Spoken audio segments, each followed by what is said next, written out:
रागी लड्डू का मेरे blood glucose पर क्या प्रभाव पड़ता है? रागी लड्डू की पॉपुलर रेसिपीज का आर्किटेक्चर क्या है? रागी या नाचनी को कंज्यूम करने के कौन से बेहतर तरीके हैं? And last but not the least, ragi laddu के ब्लड ग्लूकोज इम्पैक्ट को हम कैसे कम कर सकते हैं?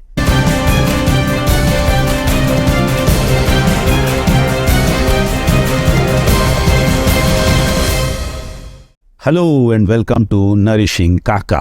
अब ऐसा कहा जाता है कि अमेरिका में आज की तारीख में लगभग 90% लोग मेटाबॉलिकली डिस्टर्ब्ड हैं, यानी उनका मेटाबॉलिज्म सही नहीं है।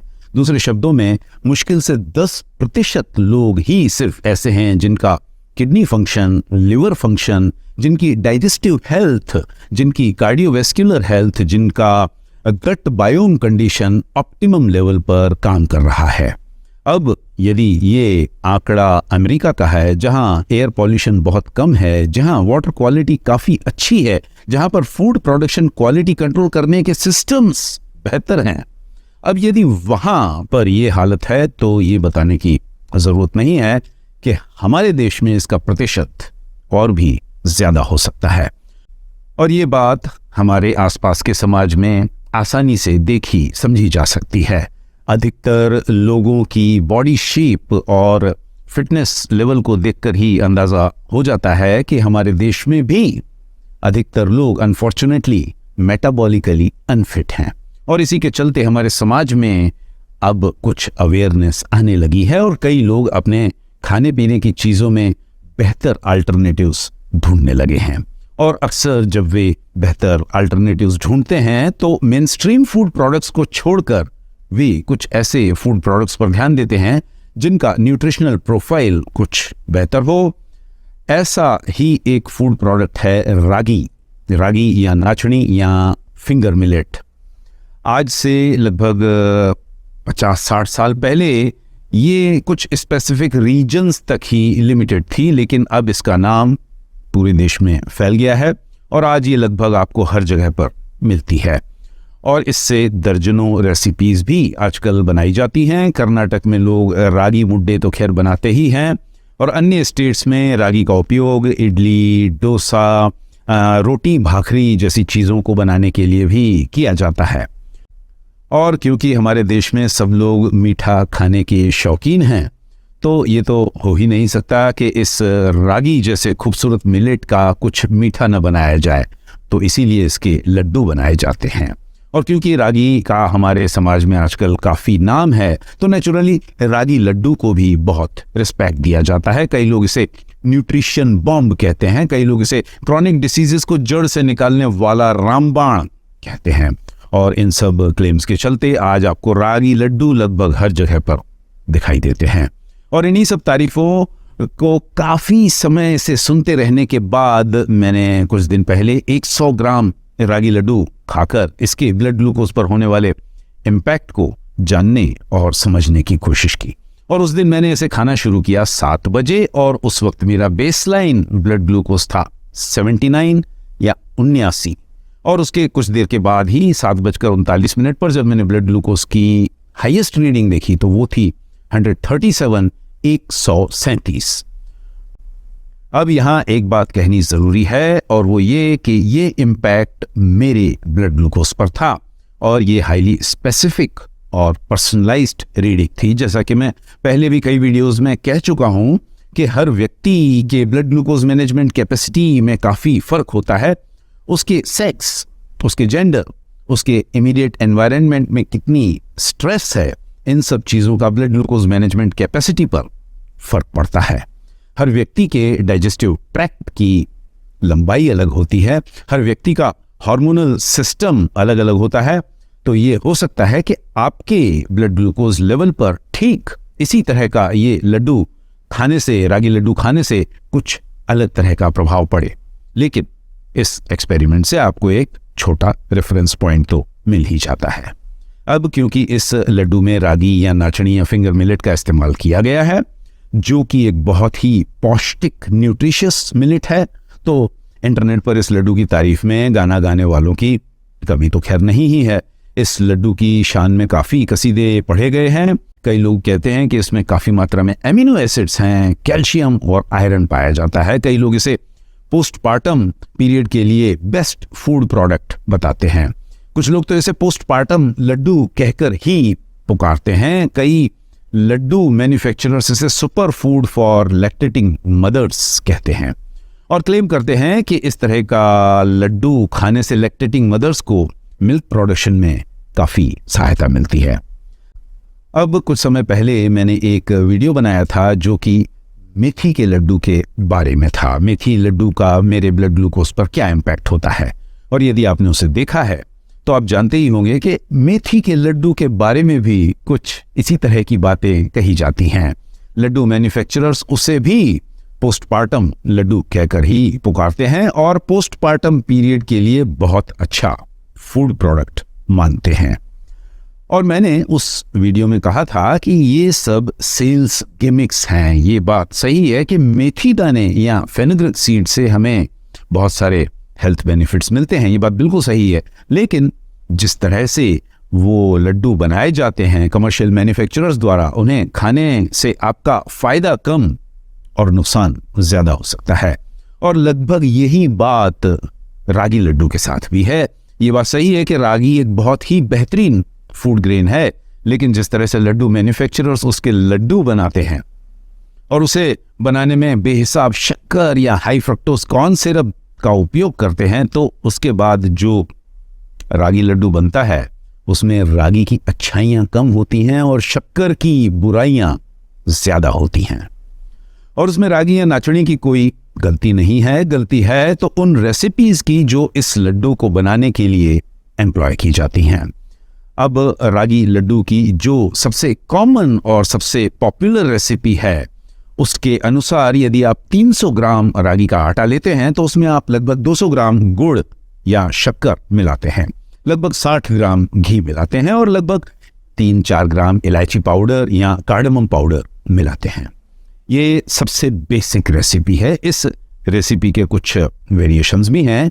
किसी में रोस्टेड पीनट्स मिलाए जाते हैं, किसी में ड्राई फ्रूट्स मिलाए जाते हैं, किसी में डेसिकेटेड कोकोनट या इस तरह की कुछ अन्य चीजें मिलाई जाती हैं।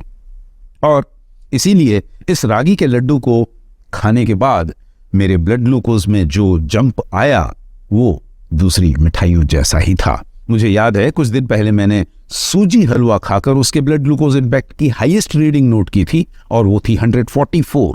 इसी तरह से मैंने एक बार एक रसगुल्ला खाकर उसकी हाईएस्ट रीडिंग नोट की थी और वो थी 149।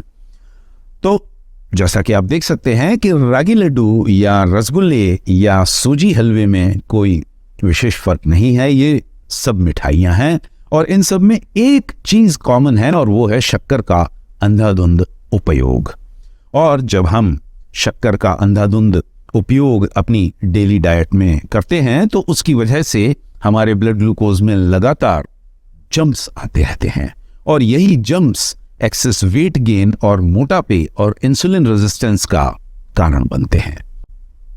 अब यदि रागी के लड्डू के ब्लड ग्लूकोज इम्पैक्ट के बारे में सुनने समझने के बावजूद आप उसे खाना ही चाहते हैं तो उस हालत में उसके ब्लड ग्लूकोज पर पड़ने वाले प्रभाव को कम करने के लिए आप मेरी ग्लूकोज क्लियरिंग टूल किट का इस्तेमाल कर सकते हैं। इस टूल किट में ब्लड ग्लूकोज इम्पैक्ट को कम करने के 3 तरीके हैं। पहला तरीका है कि रागी लड्डू को लंच या डिनर पर खाएं और कोशिश करें कि उस लंच या डिनर में काफ़ी मात्रा में फाइबर मौजूद हो।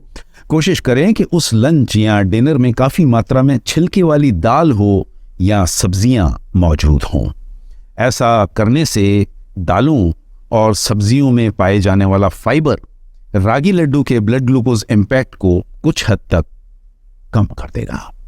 रागी लड्डू के ब्लड ग्लूकोज इम्पैक्ट को कम करने का जो दूसरा तरीका है वो है कि रागी लड्डू खाने से 5-10 मिनट पहले एक बड़ा चम्मच एप्पल साइडर विनेगर 1 गिलास पानी में मिलाकर पी लें और उसके बाद रागी लड्डू खाएं। ब्लड ग्लूकोज इम्पैक्ट को कम करने का तीसरा तरीका है रागी लड्डू को खाने के तुरंत बाद कम से कम आधा घंटा पैदल चलें। यदि आपके पास आधा घंटा समय नहीं है तो कम से कम 15-20 मिनट पैदल चलें। इस तरह से पैदल चलने से या इस तरह की कोई अन्य एक्सरसाइज करने से आपके मसल्स में होने वाले मूवमेंट से ग्लूकोज मॉलिक्यूल्स का कंसंट्रेशन आपके ब्लड स्ट्रीम में कुछ हद तक कम हो जाएगा। लेकिन यहां पर एक बात ध्यान देने की है, और वो ये कि इस ग्लूकोज क्लियरिंग टूल किट के प्रयोग से आपके ब्लड ग्लूकोज में आने वाला उछाल तो कुछ हद तक कम हो जाएगा, नो डाउट अबाउट इट। लेकिन उस रागी के लड्डू में जो कैलोरीज हैं उनकी मार आपके शरीर को सहनी ही पड़ेगी। यदि आप रागी के लड्डू या रागी लड्डू जैसी मिठाई डेली बेसिस पर खाते रहते हैं या काफी फ्रीक्वेंटली खाते हैं तो नेचुरली आपके वजन बढ़ने की रिस्क बढ़ जाएगी। इसके अलावा आज की दुनिया में रागी लड्डू बाजार से खरीदकर खाने में एक रिस्क और भी है, और वो ये कि कई रागी लड्डू के जो मैन्युफैक्चरर्स हैं वो लड्डू बनाने के लिए शक्कर की जगह पर हाई फ्रक्टोज कॉर्न सिरप का उपयोग करते हैं, और हाई फ्रक्टोज कॉर्न सिरप का आपके लिवर पर बहुत बुरा प्रभाव पड़ता है। इसके अलावा यदि उन्होंने इन लड्डुओं में प्रिजर्वेटिव्स मिलाए हैं, आर्टिफिशियल कलर्स मिलाए हैं, तो आपके शरीर को इन सब के साइड इफेक्ट्स भी सहने पड़ेंगे।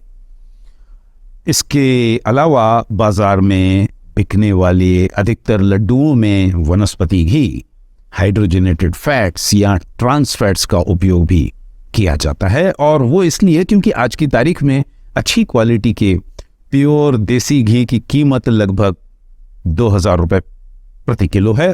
तो नेचुरली लड्डू मैन्युफैक्चरर्स इतने महंगे घी का इस्तेमाल 500 रुपये किलो बेचने वाले लड्डू में तो खैर नहीं ही करेंगे, और नेचुरली इन सब ट्रांस फैट्स की मार भी हमारे शरीर को सहनी पड़ेगी।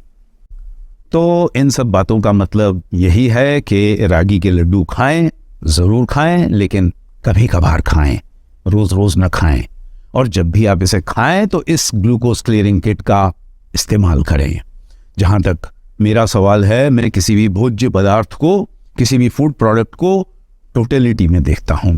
यदि उसका कोई एक इंग्रेडिएंट बहुत हेल्दी है लेकिन बाकी 10 इंग्रेडिएंट्स बेकार हैं, सस्ते हैं, जंक फूड हैं, तो फिर उस अच्छे इंग्रेडिएंट का भी हमें कोई फायदा नहीं मिलता, और इसीलिए मैं इस तरह के फूड प्रोडक्ट से दूर ही रहता हूं।